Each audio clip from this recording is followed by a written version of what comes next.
آج آپ کو ملکہ زبیدہ کی بخشش کا ایک واقعہ سناتا ہوں۔ ملکہ زبیدہ خاتون ایک نیک ملکہ تھی۔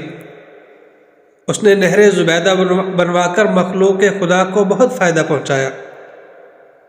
اپنی وفات کے بعد وہ کسی کو خواب میں نظر آئی۔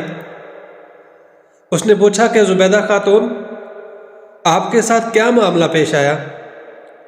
زبیدہ خاتون نے جواب دیا کہ اللہ رب العزت نے میری بخشش فرما دی۔ خواب دیکھنے والے نے کہا کہ آپ نے نہر زبیدہ بنوا کر مخلوق خدا کو بہت فائدہ پہنچایا، آپ کی بخشش تو ہونی ہی تھی۔ زبیدہ خاتون نے کہا، نہیں، جب نہر زبیدہ والا عمل پیش ہوا تو پروردگار عالم نے فرمایا، یہ کام تو تم نے خزانے کے پیسوں سے کروایا، اگر خزانہ نہ ہوتا تو نہر بھی نہ بنتی۔ مجھے یہ بتاؤ کہ تم نے میرے لیے کیا عمل کیا؟ زبیدہ نے کہا، میں تو گھبرا گئی کہ اب کیا بنے گا، مگر اللہ رب العزت نے مجھ پر مہربانی فرمائی۔ مجھے کہا گیا کہ تمہارا ایک عمل ہمیں پسند آ گیا۔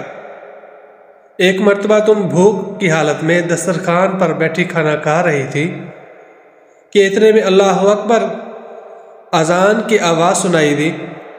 تمہارے ہاتھ میں لقمہ تھا اور سر سے دوپٹہ سرکا ہوا تھا۔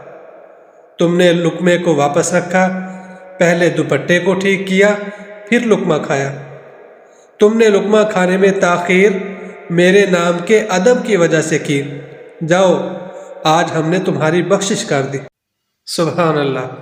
اللہ تعالی ہمیں بھی اپنے نام کی عزت کرنے والا بنا دے، اپنے سے محبت کرنے والا بنا دے۔ ناظرین و سامعین، اگر آپ کو ویڈیو پسند آئی ہو تو لائک کر دیں اور کمنٹ میں اپنی رائے کا اظہار ضرور کریں۔